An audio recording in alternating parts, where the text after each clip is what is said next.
Folks, there are three main reasons why I think Bitcoin will keep going up. We've talked about one of them the last few days, that Trump obviously is buying $2.5 billion worth of Bitcoin, which is great for us because he's going to support and create policies and maybe even executive orders to pump up his own fortune. And since we have the same fortune as him, I guess, because we invest in the same coin, it's going to help us as well. But that's only one of the three reasons. The second reason is a lot of companies are buying Bitcoin, and we have new evidence, not just the oldies, but also new companies as well. Some of them may have been influenced by the president's decision, and they, like us, think that because he's going to have $2.5 billion invested in these coins, that he's going to pump them up. But others may just see it as a rising asset around the world, and they might just be purchasing it because of that.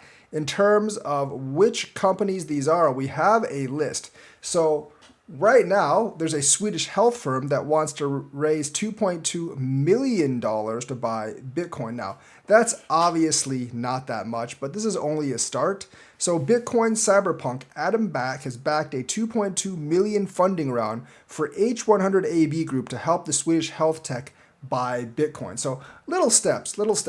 So Blockstream CEO Adam Back has led a 21 million Swedish krona, $2.2 million funding round in the Swedish health tech company H100 Group AB, which last week said it would start buying Bitcoin. H100 said on May 25th that the funds, secured through 0% interest convertible loans, will be used to purchase Bitcoin in line with its Bitcoin buying pivot announced on May 22nd. Back, a longtime Bitcoin cyberpunk, contributed around $1.4 billion, while the remaining $800K came from investment firms Morton Klein, Alundo Invest AS, Race Venture Scandinavia AB, and Crawford Capital Partners.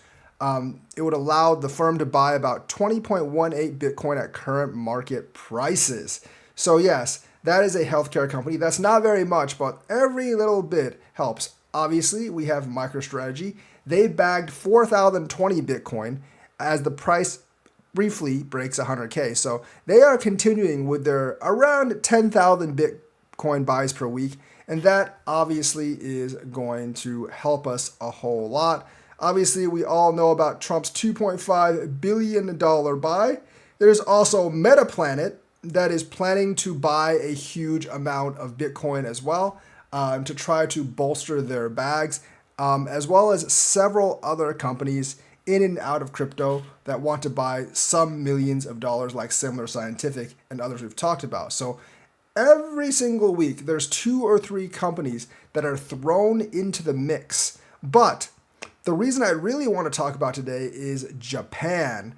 And their bond market crisis might actually be affecting the entire world. And because it's actually affecting the entire world, it may not only draw Japanese investors to buy Bitcoin, it might draw the entire world to actually buy Bitcoin. So analysts are saying that the Japanese bond market turmoil may have played a bigger role in Bitcoin's rise to 112,000 than the recent geopolitical de-risking, according to Bitwise's European head of research. Bitcoin's recent all-time high may be linked to ongoing issues in the Japanese bond market, possibly signaling BTC's growth recognition as a hedge against instability in the traditional TradeFi system. Now, obviously, this has knock-on effects around the world. Japan might be in really dire straits, and they might need to sell U.S. bonds sometime, and that would actually make the yield on U.S. bonds go up. Now, usually when bonds go up, it's a good sign for bond investors because they get a higher ROI on their money if they buy bonds, and that attracts more people to buy bonds. However, this may not actually be the case. If these bonds reach all-time highs, if they keep spiking, that will actually signal certain uncertainties in the market, as will the major country be able to pay back its debt. We've kind of seen this happen in the United States already. The last time the U.S. tried to sell debt, people weren't all that interested in buying, and as a result, that yield went higher. And I still think the U.S. is kind of seeing that right now. There's always buyers in the end. In the end, for the U.S., the Fed may have to buy if people don't buy, but it's definitely harder now when the government tries to sell the long-term bonds for people to actually buy, because there are some people that are not so sure of the US. Otherwise, a near 5% 10-year bond would snap up just like that. I mean, Moody's has downgraded the bond. Some people are kind of skeptical that the US can continue to pay interest and maybe even will default on the bond later, but the US has obviously never done that. So the US can still sell some of their bonds, but the problem is it's having a harder and harder time selling a lot of them, which is doesn't really bode well for the bond market if no one wants to buy your bonds. But Japan faces a bigger problem. Now, their 30-year bond rates are significantly lower than the US's, but they did actually reach a new all-time high of 3.185 before retreating to 3.115. But if your bond is suddenly going way up and it's spiking, that means people think that your country's ability to pay those bonds isn't very good. And indeed, Japan's debt to GDP ratio exceeds 250%. I think the US is like 125 or something like that. And like you compared to another country, which is like a little bit more healthy, Germany's debt to GDP is only 62%.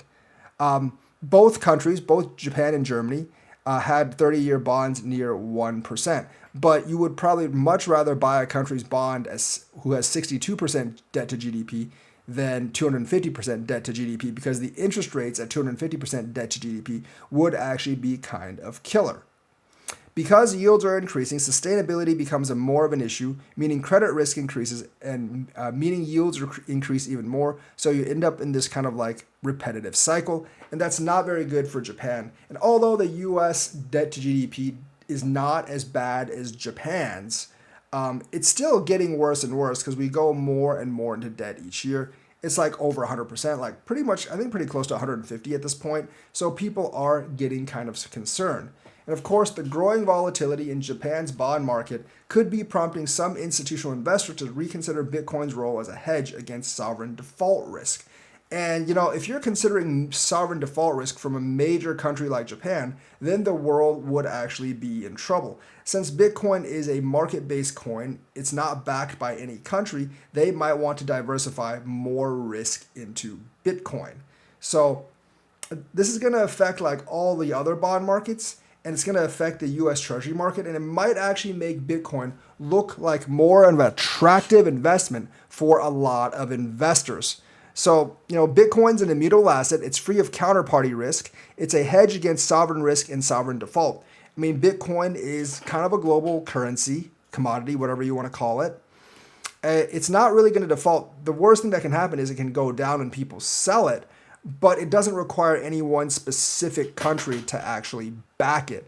So like some people looking at the situation that the world is a heavily debt-driven economy, they're looking at it and they're like, we're not sure if this can actually persist for that long. So we can actually invest some money in this asset that isn't dependent on any of these countries. So even if they have trouble, Bitcoin should actually hold steady. Now, we don't really know that if like these countries fall in trouble and the economy starts to collapse, will people sell Bitcoin to make ends meet? That could be a possibility as well. But at least directly, Bitcoin seems to be a better option than these sovereign country treasuries, because the treasuries are tied to the countries themselves. And since the debt to GDP ratio for a lot of these bigger countries, Japan, United States, continues to go up, the weight of that interest, especially because yields are going up, the weight of that interest might be too much for these countries to bear, and they could possibly start defaulting on their interest, which would make yields go up further. So you have this like death loop that kind of is like that is going to plague these bond markets. And of course, if bond markets are no longer safe, then trading and investment always is a risk reward factor. The reward for bond markets is really not that high, it's much lower than crypto. If that risk starts to kick up, then people will see the bond market as an inferior market to a stock or crypto market. And of course, the stock markets, especially the companies, are more tied to their home country as well. So if you want something that's more detached from the economy, then you would actually go for Bitcoin or other cryptocurrencies. But probably mainly Bitcoin, because you do have the ETFs and it's more adopted as kind of like a more distinguished or like more stable type of asset than other coins. So this definitely may benefit Bitcoin. I think it's already starting to benefit Bitcoin. And that's kind of one of the reasons, maybe perhaps even the main reason that Bitcoin has rose to over 112,000 in the last couple of weeks.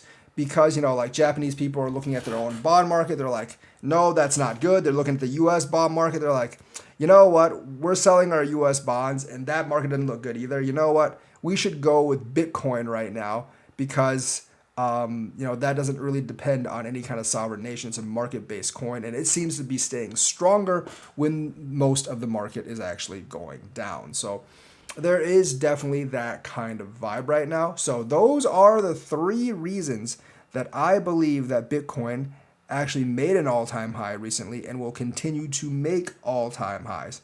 One is because the U.S. president favors Bitcoin because he's going to own a lot of Bitcoin himself, $2.5 billion, which is a significant amount of his wealth. Two, there are new companies constantly coming in, as we've discussed earlier in the video. And three, the Japanese situation makes Bitcoin look better than a lot of other bond markets. So that's the news for today. Let me know what you think. Like and subscribe, hit that bell notifications button. Thank you and have a nice day.